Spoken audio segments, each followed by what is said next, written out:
Con el tema de Lucas. Sé que estos días, estos últimos sermones han estado un poco difíciles, bastante confrontadores, bastante retantes, desafiantes, pero como yo observaba el viernes, definitivamente estábamos viviendo tiempos desafiantes. Tiempos donde nuestra fe no puede ser superficial. Tiempos donde nuestro cristianismo no puede ser superficial. Tiempos donde necesitamos realmente tener una relación profunda, sólida con Dios. Por eso este tipo de sermones. Porque necesitamos entender que estamos enfrentando una realidad que es moral, que es espiritual, que es física. Realmente vivimos tiempos difíciles y a veces no queremos ser reales con los tiempos que vivimos. De hecho, el colombiano de todo hace un chiste. De las crisis que vive hace un chiste. Pero no siempre todo puede ser un chiste.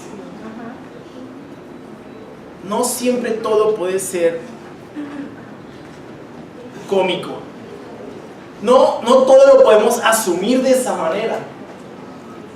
Tenemos que realmente entender que hay situaciones que tenemos que asumir con mucha responsabilidad. Y cuando no lo hacemos así, comenzamos a desviarnos del camino. Hoy quería compartir un sermón en Juan 14 y el título de mi sermón se llama No se angustien, confíen en Dios. Y a juicio propio, este es uno de los capítulos más hermosos del Evangelio de Juan. Es una conversación muy honesta entre Jesús y sus discípulos. Jesús hace unas revelaciones importantes y trascendentales, no solo para ellos, sino para el cristianismo en general. Vamos a ir a Juan 14. Vamos a estudiar todo el capítulo, Juan 14. Salud, hoy están.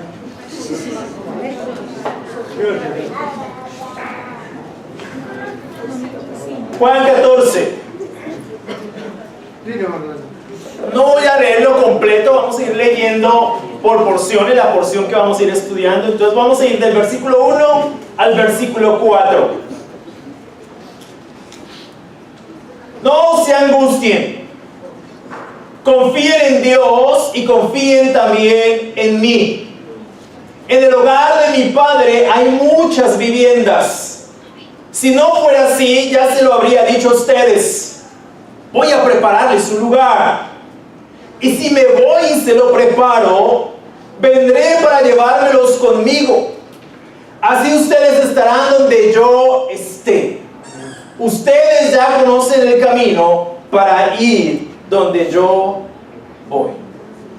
Y en estos primeros 4 versículos tú puedes entender cuál es el tema de ese capítulo en general. Y es básicamente Jesús consolando y animando profundamente el corazón de sus hermanos, de sus discípulos. Ahora, como lo he dicho en muchas ocasiones, el contexto de Juan, en esta parte del Evangelio de Juan 14, de Juan 13 a Juan 17, es la última noche de Jesús con sus discípulos. Toda esa conversación ocurre en una noche. Y siempre hay algo especial, y yo creo eso, hay algo especial cuando tú sabes que te queda poco tiempo. Quieres dejar todo listo. Quieres dejar todo preparado. Y Jesús era consciente de que le quedaba esa última noche. La última cena. Estas cosas las habló con sus discípulos. Y no hay conversaciones más honestas que esas.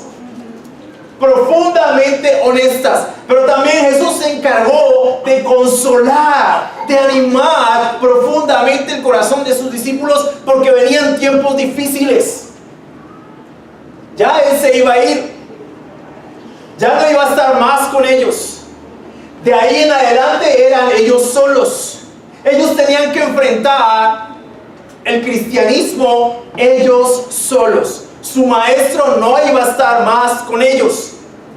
Venía la promesa del Espíritu Santo, claro, pero para ellos era un tiempo muy difícil. Había mucha tristeza. Si no fuera así, Jesús jamás les hubiera dicho: no se angustien. No se angustien. Un tiempo realmente duro. Jesús les iba a decir cosas muy duras a ellos. Que los iban a matar, que los iban a perseguir, que cualquiera que los matara pensaría que le estaba haciendo un favor a Dios. Esas son cosas difíciles. Son cosas duras. Son cosas muy angustiantes. El mismo Jesús había pasado y estaba pasando un tiempo de mucha angustia en el Getsemaní. Y yo le doy gracias a Dios que estas escrituras aparecen allí, porque consuelan nuestro corazón. Y necesitamos este tipo de consuelo. Pero no es un consuelo superficial, es un consuelo que nos ayuda a ver la realidad, pero que también nos lleva a la presencia de Dios. No están solos. Si nos sentimos solos es porque queremos estar solos.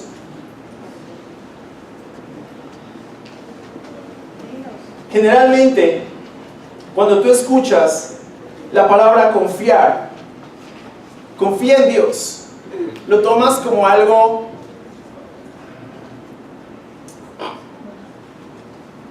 liviano, como algo, sí, es que me quieren animar. No te quieren animar. Te quieren decir que confíes realmente en Dios. Que pongas tu confianza realmente en Dios. Y es lo que Jesús le dice a sus discípulos: confíen en Dios y confíen también en mí. Jesús les dice esto con mucho cariño, pero también con mucha convicción. De las cosas más difíciles de hacer en nuestro caminar como cristianos es confiar. En los momentos difíciles tenemos que fijar nuestra mirada en Dios y en su Hijo. Pero cuando estamos pasando por tiempos difíciles, es más difícil confiar. ¿Y saben por qué? Porque la época en la que estamos nos está llevando a no aprender a enfrentar el dolor, el sufrimiento y la angustia. Nos quieren quitar esa realidad. No, el cristianismo no puede ser así. Es así. El cristianismo es difícil, la vida es difícil, es dura, es compleja. ¿Estás bien? Al otro momento ya no estás bien. Pero son cosas que no queremos enfrentar, y entre menos las queremos enfrentar, más grandes se nos vuelven, porque no sabemos cómo abordarlas. Jesús nos da un ejemplo de eso. Confíen en Dios y confíen también en mí. Confiar en Dios es acudir a Él y no a nosotros mismos. Es descansar en Dios, ponerlo realmente en sus manos. No es un escapismo teológico, es una verdad bíblica. No se trata de confiar en lo que hacemos para Dios, porque ese es el otro problema. Pero si yo estoy haciendo muchas cosas para Él, ¿por qué me pasa eso a mí? No tiene nada que ver con eso. La vida es dura. La vida es difícil. Yo creo que tenemos que aprender a aceptar eso. Muchísimo. Aceptar que la vida es difícil. Que no estamos caminando por un jardín de rosas. Que no estamos caminando por un paraíso en la tierra, aunque quieran hacerlo ver de ese modo en algunas ocasiones. El dolor va a aparecer en algún momento. La dificultad va a aparecer en algún momento. Y no es Dios injusto, simplemente es lo que vivimos en este lugar. Pero también Jesús nos enseña al decirle a sus discípulos, confíen en Dios, confíen también en mí, a enfrentar la vida con valor. Porque eso es lo que hace la diferencia. Enfrentar la vida con valor. Cuando tú sabes, esta es la realidad, ok, vamos a hacer algo con esta realidad. Vamos a confiar en Dios y vamos a confiar en su Hijo. Y confiar en Dios nos lleva necesariamente a conocerlo y a amarlo. Porque no puedes confiar en alguien a quien no conoces. Ahí sí se te vuelve un escapismo teológico. Ahí sí se te vuelve una frase fetiche, un mantra, una pata de conejo. Pero cuando tú conoces profundamente a Dios, entiendes, ok, ya entiendo por qué Dios me está haciendo pasar por estas cosas. Fue lo que pasó con Jesús. Jesús le dijo al Padre, no quiero pasar por este trago amargo. No quiero, líbrame. Esas fueron las palabras de Jesús. ¿Dónde? De rodillas, en oración. Estaba sudando sangre. ¿Dónde liberó su angustia y su estrés?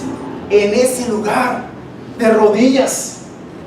Líbrame de este trago amargo, pero que no se haga mi voluntad sino la tuya. ¿Sabes cuál fue la respuesta? Ok, se va a hacer mi voluntad. La cruz. Hubo una respuesta. Pero Jesús no salió de ahí deprimido. Jesús no salió de esa oración. Me tocó, yo no quería. Vamos, se acerca el que me traiciona. Sus discípulos están como, salió con valor, salió con coraje. De eso se trata animarnos. De eso se trata ir a Dios. De eso se trata confiar en Dios. De eso se trata el cristianismo. Ser como Cristo. Ser como Él. En esos momentos difíciles. En esos momentos en los que no sabemos qué hacer. Ir a Dios. Recordar estas palabras. Él dijo, confíen en Dios, confíen también en mí. Salmo 37, marquen ahí, vamos al Salmo 37.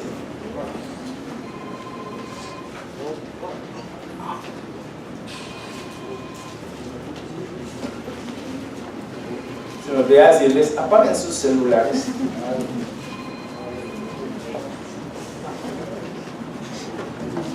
Salmo 37, 3.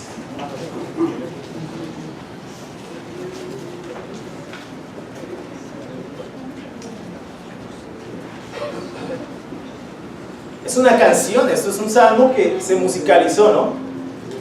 Confía en el Señor y haz el bien. Establécete en la tierra y mantente fiel. Deleítate en el Señor y Él te concederá los deseos de tu corazón. Encomienda al Señor tu camino, confía en Él y Él actuará. Hará que tu justicia resplandezca como el alba, tu justa causa como el sol de mediodía. Confía en Dios. Confiar en Dios y relacionarnos con Él. Hay una idea extraña hoy en las predicaciones. Y no quiero simplemente cuestionar eso por cuestionarlo. Es simplemente que a mí me parece, en lo que he podido caminar con Dios, que es una idea muy nociva, que es una idea muy perjudicial, que no nos ubica en la realidad de la vida y en la realidad de Dios. Son ideas extrañas en la predicación, enseñanzas extrañas en la predicación de muchos lugares, como que Él te va a conceder todos los deseos de tu corazón, todo lo que tú quieras, porque tú eres su hijo, porque tú eres hijo del rey. Sí, pero el hijo del rey, como respuesta a su oración, recibió una cruz. Recibió una cruz.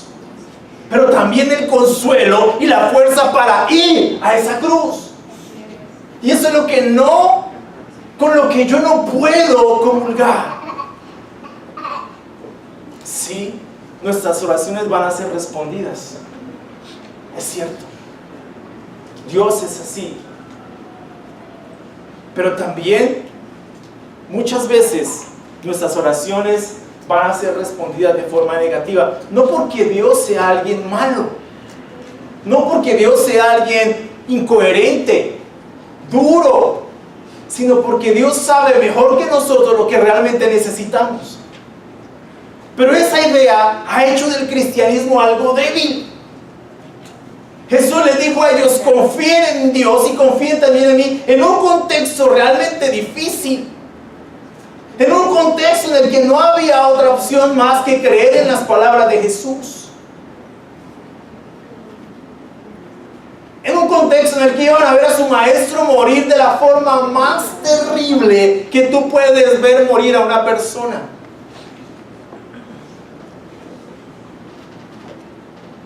Muy difícil, muy duro. En ese contexto, Jesús les dice: confíen en Dios y confíen también en mí. Jesús nunca suprimió a sus discípulos de la realidad. Sí, la vida es dura, pero Dios es más fuerte. Pero Dios sabe por lo que nosotros vivimos. Dios sabe lo que pasamos. Dios entiende nuestras necesidades, pero Él también quiere que hagamos su voluntad. Y su voluntad, como dice Filipenses 3, es buena, agradable y perfecta, sea cual sea. Y así nos incomode. Su voluntad es buena, agradable y perfecta. Esa es. Y tenemos que comenzar y tenemos que aprender a ver esa realidad desde la perspectiva de la Biblia, no de lo que nosotros queremos y de nuestros anhelos, porque nuestros anhelos necesariamente no siempre van en la misma línea de Dios. Yo sé que esto es difícil, pero es la realidad. Pero también hay una realidad. Dios es diferente a esta realidad que vivimos. Es cierto. Dios amaba a su Hijo y lo puso en una cruz por nosotros. A nosotros nos amó y sobre Él recayó la justicia por nuestros pecados. Eso pasó en la cruz. Y evidentemente le espera una respuesta acerca de eso. Pero podemos confiar en Dios. Si Jesús nos dice confíen en Dios, es porque Dios es confiable. Es porque Dios es confiable. Yo sé que viene la pregunta a tu cabeza: bueno, y si Dios es tan confiable, y si Dios es tan bueno, ¿por qué hay tanto sufrimiento en este mundo? ¿Por qué hay tanta maldad? Es cierto, es la misma pregunta, yo me la he hecho. Yo me he hecho esa misma pregunta. Oye, ¿por qué hay tanta maldad? ¿Por qué hay tanto dolor? Bueno, la respuesta es: estamos en un mundo caído. Estamos en un mundo difícil, en un mundo que decidió desobedecer a Dios, y mucho de lo que vivimos es consecuencia de ese primer acto. La maldad es la mejor evidencia de que Dios está ahí, porque si no existiera Dios, tampoco sabríamos qué es bueno y qué es malo. ¿Cómo lo podríamos saber? Si está allí, evidentemente es porque sabemos, así como hay tanta maldad, hay mucha bondad. Y el mayor acto de bondad que yo he leído en la historia de la humanidad fue Cristo en la cruz. Ese fue el mayor acto de bondad. Por tus pecados y por los míos. Dios no ha hecho nada, hizo todo. Hizo todo lo que un padre puede hacer. Entregar lo que más amaba. Si tú no puedes confiar en alguien que es capaz de entregar lo que más ama por un pecador como tú y como yo, entonces no sé en quién puedas confiar. Porque el mayor acto de bondad estuvo en esa cruz. Podemos confiar en Dios. podemos saber, podemos entender en ese acto que Él comprende en su justa dimensión nuestro dolor, nuestro sufrimiento, pero también nuestra naturaleza. Y cuánta necesidad tenemos de Él. Eso lo entendieron sus discípulos. Jesús les dice que en el hogar de su Padre hay muchas viviendas, que si no fuera así ya se los habría dicho. Lo cierto es que las hay, y se va a prepararles un lugar y regresar por ellos. Y esta es nuestra esperanza como cristianos. Somos peregrinos en este mundo. La vida no finaliza aquí. Jesús nos está preparando un lugar y vendrá por nosotros. Asume que sus discípulos ya conocen el camino que lleva a donde Él va. ¿Sabes? Esa es la mejor esperanza que tenemos nosotros como cristianos. La vida eterna. A mí me parece muy triste el ateísmo. Me parece triste. No lo he logrado entender. Nos hemos sentado con mi hija a tratar de entender por qué el ateo piensa como piensa, y es difícil. Es difícil tratar de vivir en un mundo como el que él concibe, un mundo sin esperanza, un mundo en el que no existe propósito, un mundo en el que somos productos simplemente del azar. Una piedra chocó contra otra y salimos nosotros, que venimos de una bacteria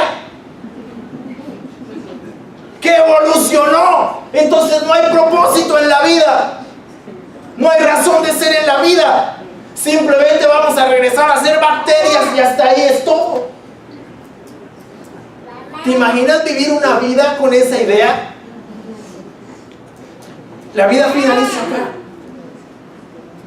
Esa es la esperanza del ateo. No hay otra esperanza. La Biblia piensa distinto. La vida no finaliza acá. Nos están preparando un lugar. ¿Cómo estás para ir a ese lugar? Porque se requiere estar de cierto modo para ir a ese lugar. ¿Cómo estás? ¿Cómo estás tú en tu relación con Dios? ¿Cómo estás tú en tu relación con los demás? ¿Con tu familia? ¿Cómo estás en tu vida, espiritualmente hablando? ¿Cómo estás? Porque esto es determinante. Es determinante. Eso sencillamente nos puede conducir a la vida eterna, independientemente de las condiciones en que estemos, a un lugar o a otro, o al cielo o al otro lado. Pero ¿cómo estamos? ¿Cómo estás tú con esa realidad? Jesús le señala el camino, versículo 5. Entonces Tomás pregunta: Señor, no sabemos a dónde vas, así que ¿cómo podemos conocer el camino? Versículo 6.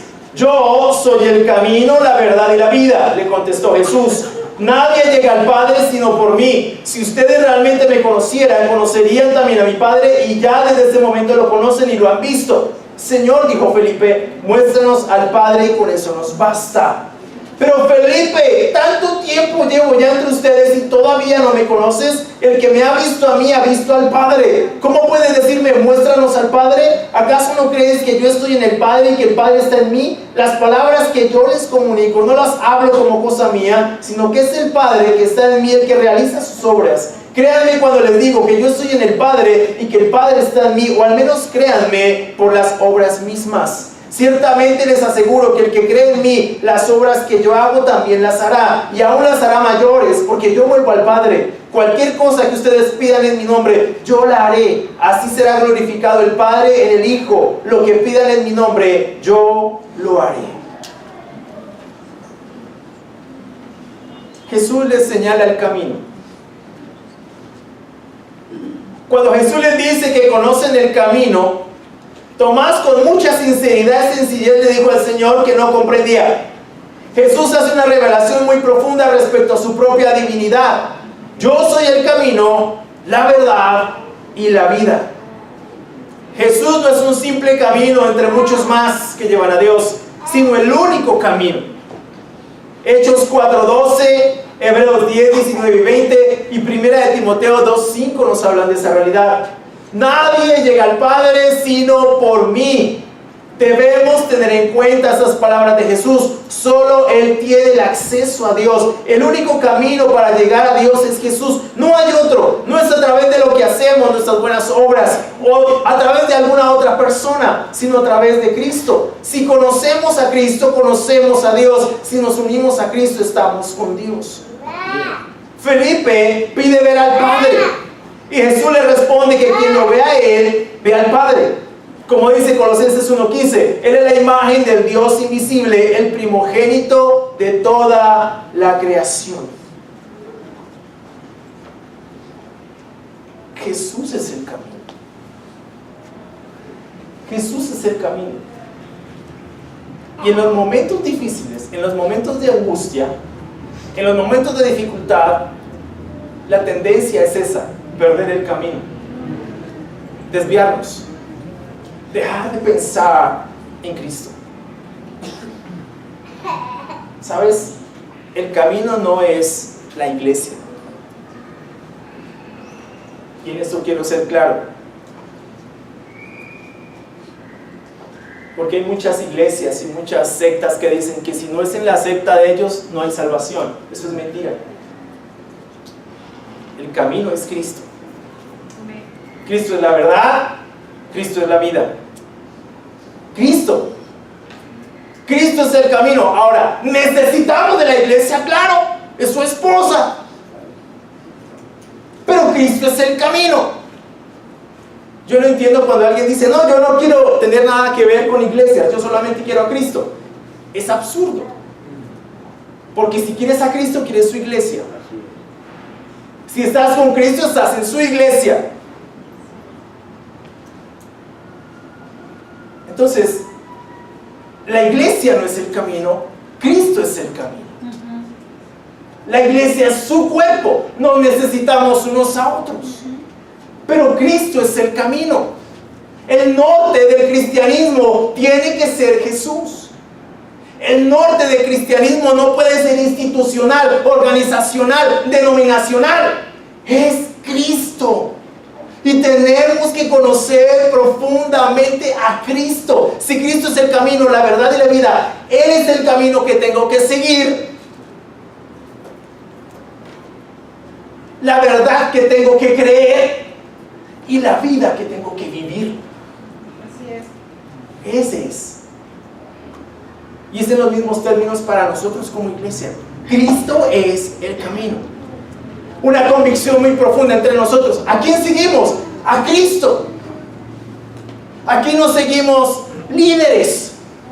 Aquí no seguimos hombres. Nuestras convicciones no dependen de personas. Dependen esencialmente, naturalmente, profundamente de Cristo. Pero estamos en la obligación de amar a esos hombres que no seguimos. Esa es nuestra obligación. Porque muchas de las cosas, no, yo no sigo hombres, pero tampoco amas a esos hombres. No te relacionas con esos hombres. Y el cristianismo se vuelve superficial, banal. Y muy lejos de ser bíblico. Es cierto, no seguimos hombres, seguimos a Cristo. Y ojalá estés siguiendo a Cristo. Y ojalá tu confianza esté puesta completamente en Cristo. Sigues a Cristo. Cristo es la razón de ser de la iglesia. Él es la razón de ser. Lo que le da sentido a este lugar es Cristo. Única y exclusivamente. Lo que le da sentido a esta reunión es Cristo. Nadie más. Necesitas conocer a Cristo.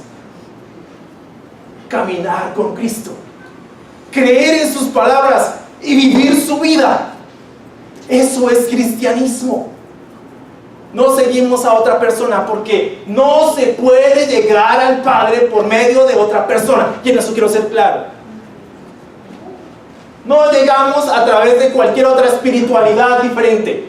No es por Buda, no es por Mahoma, no es por Martin Luther King, no es por Calvino, no es por Lutero. Es por Cristo. Es Cristo. Así es. No es María, es Cristo. Vivimos para Cristo y morimos para Cristo. Y por Cristo vivimos. Y somos. Eso es lo que debe mover nuestras vidas. Las palabras de Jesús son las palabras de Dios. Si escuchamos a Jesús, si conocemos a Jesús, si caminamos con Jesús, entonces es a Dios a quien escuchamos, a quien conocemos y con quien caminamos. Sencillo. Y en eso tenemos que poner nuestra confianza. Pero evidentemente nos necesitamos unos a otros. Dependemos profundamente de Cristo. La iglesia no puede tener un norte distinto. Si no hay planes en la iglesia, si no hay salón para la iglesia, si no hay estrategias de crecimiento, si no hay mucho liderazgo en la iglesia, pero está Cristo, tenemos todo. Entonces no tienes de qué preocuparte. Si no hay un grupo de alabanza increíble que nos haga emocionar, no importa, tenemos a Cristo. Podemos cantar a capela y no hay problema. ¿Sí o no? Pero hay un enfoque muy institucional. Yo escuchaba ayer un predicador que me impactó mucho lo que él decía.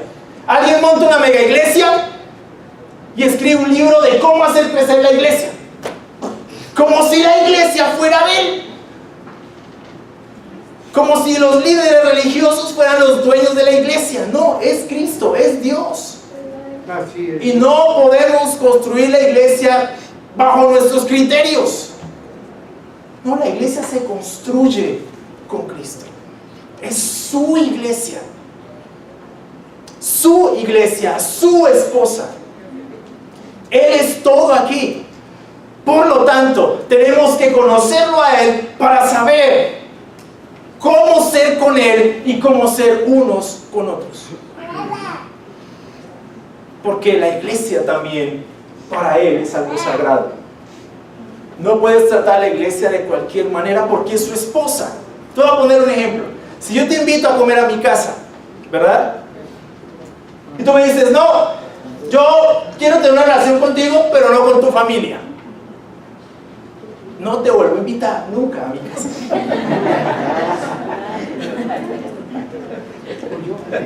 O si conoces a mi esposa, ¿verdad?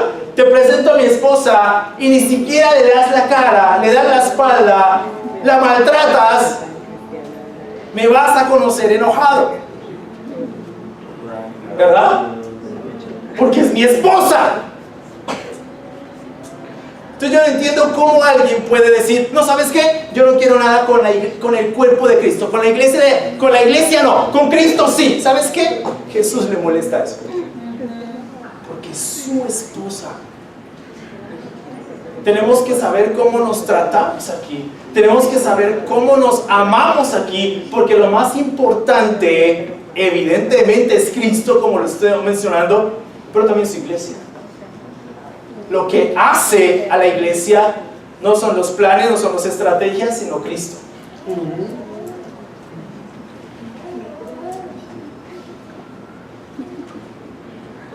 También Jesús les promete el Espíritu Santo, versículo 15. Dice, si ustedes me aman, obedecerán mis mandamientos. Eso es muy importante. Y yo le pediré al Padre y Él les dará otro consolador para que los acompañe siempre. El Espíritu de verdad a quien el mundo no puede aceptar porque no lo ve ni lo conoce. Pero ustedes sí lo conocen porque vive con ustedes y estará con ustedes. No los voy a dejar huérfanos. Amén. Volveré a ustedes. Dentro de poco el mundo ya no me verá más, pero ustedes sí me verán, y porque yo vivo, ustedes también vivirán. En aquel día ustedes se darán cuenta de que yo estoy en el Padre y ustedes en mí, y yo en ustedes. ¿Quién es el que me ama? El que hace suyos mis mandamientos y los obedece. Y al que me ama, mi Padre lo amará, y yo también lo amaré y me manifestaré en él. Judas, no el Iscariote, le dijo, ¿por qué, Señor, estás dispuesto a manifestarte a nosotros y no al mundo? Le contestó Jesús, el que me ama obedecerá mi palabra, y mi Padre lo amará, y haremos nuestra vivienda en él. El que no me ama no obedece mis palabras. Pero estas palabras que ustedes oyen no son mías, sino del Padre que me envió. Todo esto lo digo ahora que estoy con ustedes, pero el Consolador, el Espíritu Santo, a quien el Padre enviará en mi nombre, les enseñará todas las cosas y les hará recordar todo lo que les he dicho. La paz les dejo, mi paz les doy. Ya no se la doy a ustedes como la da el mundo. No se angustien ni se acobarden. Ya me han oído decirles, me voy, pero vuelvo a ustedes. Si me amaran, se alegrarían de que yo voy al Padre, porque el Padre es más grande que yo. Y les he dicho esto ahora, antes de que suceda, para que cuando suceda crean. Ya no hablaré más con ustedes, porque viene el príncipe de este mundo. Él no tiene ningún dominio sobre mí, pero el mundo tiene que saber que amo al Padre y que hago exactamente lo que Él me ha ordenado que haga. Levántense, vámonos de aquí. Y una frase predominante en estos versículos hasta el 31 es: si ustedes me aman, obedecerán mis mandamientos. Quien no obedece los mandamientos de Jesús es porque no ama a Jesús. Su enfoque no es Jesús. Sencillo. Y yo creo, mis hermanos y amigos, que estas palabras de Jesús son algo que tenemos que tomar en serio. Si decimos que amamos a Jesús, la evidencia de que amamos a Jesús es que lo obedecemos. La evidencia, de que somos cristianos, como yo explicaba el viernes, es que nuestras vidas son diferentes. Es que obedecemos a Dios, es que amamos a Jesús y obedecemos sus mandamientos. Si nosotros no hacemos eso, si eso no está en nosotros, tenemos que reevaluar profundamente quiénes somos delante de Dios.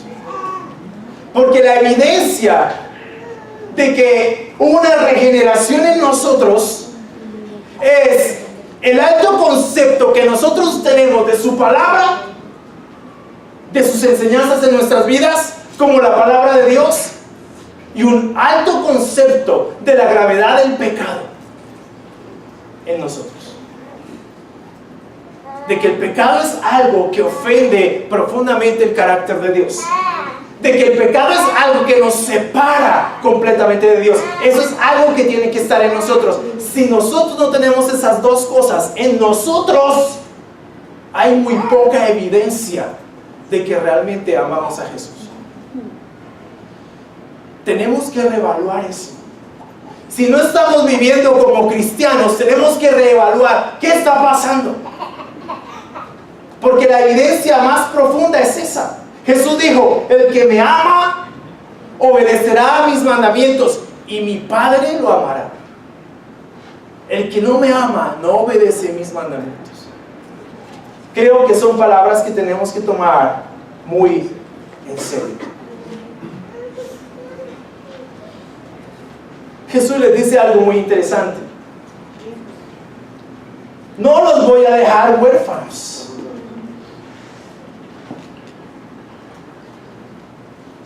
Voy a dejarles el Espíritu Santo. ¿Y qué es lo que hace el Espíritu Santo? El Espíritu Santo es el Consolador, el segundo Consolador, el segundo Paracleto, el segundo abogado. El Espíritu Santo terminará la obra de Cristo en el cristiano. El Espíritu Santo siempre ayudará al pueblo de Cristo. En ese sentido, pues no estamos solos. El Espíritu Santo es nuestro auxiliador, quien nos asiste para hacer la voluntad de Dios. El Espíritu se caracteriza por la verdad y lleva a las personas hacia la verdad de Dios. El mundo no lo conoce, pero los discípulos sí, porque ha estado con ellos y morará en ellos. El Espíritu Santo mora en la vida del cristiano. Una convicción muy profunda en nosotros es el Espíritu Santo en nosotros. Creemos en el Espíritu Santo como el Espíritu de Dios, como Dios mismo, obrando en la vida del cristiano. Creemos en eso. Creemos que el Espíritu Santo es Dios. No creemos que es una fuerza o una energía. Eso es falso. Es una herejía que se predica por ahí. Creemos profundamente que el Espíritu Santo es Dios. Que una vez un pecador se arrepiente de sus pecados, se vuelve a Dios, se bautiza para el perdón de sus pecados, recibe el Espíritu Santo y el Espíritu Santo mora en esa persona. Así es. Y que como cristianos necesitamos vivir guiados por el Espíritu Santo. Porque el Espíritu Santo nos consuela. Porque el Espíritu Santo hace evidente que no estamos huérfanos. Que tenemos un Padre. Y que tenemos un Señor que es Cristo. Y también debe haber evidencia de la acción del Espíritu Santo en la vida de un cristiano. Tiene que haberla. Y la mejor evidencia del Espíritu Santo en la vida de un cristiano es el fruto del Espíritu Santo en la vida de ese cristiano. Amor, alegría, amabilidad, paz, paciencia, bondad, benignidad, fidelidad, humildad y dominio propio. Ese fruto tiene que estar en la vida de un cristiano. Claro. Porque si el Espíritu Santo está en ti, es más poderoso que el que está en el mundo, dice 1 Juan. Y si es más poderoso, tu vida tiene que ser diferente. Y si no está pasando algo en tu vida, estás entristeciendo al Espíritu Santo. Y esa tristeza tiene que hacerte cambiar de forma de pensar. No agravien al Espíritu Santo que está en ustedes. No entristezcan al Espíritu Santo. ¿Sabes? Una de las evidencias de que evidentemente nos convertimos al Evangelio es que cuando pecamos nos sentimos profundamente mal de lo que hicimos delante de Dios, sea lo que sea. Cuando pecamos hay un dolor profundo en el corazón. Esto no está bien. No es que simplemente pecas, rezas y empatas. Cuando tú pecas te sientes profundamente mal de lo que hiciste. No es algo normal. No se vuelve normal. En el mundo religioso eso nunca ocurre. Ah, no, Dios me perdona. Dios es tan bueno. Él es pura gracia. Él es puro amor. Y Él tolera todo lo que yo hago. No, una vez salvo, siempre salvo. Muéstreme dónde dice eso. En ningún lado. No es verdad. No es cierto. Porque algo que nos separa de Dios es el pecado. Isaías 59, 1, 2 dice eso. Su pueblo formó una barrera entre él, una barrera de pecado que los separó. Dios jamás. ¿Cómo puedes creer que Dios puede tolerar el pecado si eso fue lo que puso su Hijo en la cruz? Si la razón por la cual Jesús murió en la cruz fue para que nosotros no volviéramos a vivir allí, ¿cómo crees que Dios está tranquilo con eso? Por eso la Biblia dice que cuando pecamos, el Espíritu Santo se entristece. Se entristece. ¿Tú sabes lo que es entristecer a Dios? Agraviar a Dios. Entonces no una evidencia de que nosotros tenemos un concepto diferente al concepto del mundo con relación al pecado. Es que cuando pecamos nos sentimos profundamente mal de eso. Cuando yo tengo un conflicto con mi esposa, porque tenemos conflictos, sí, eso pasa en los casados.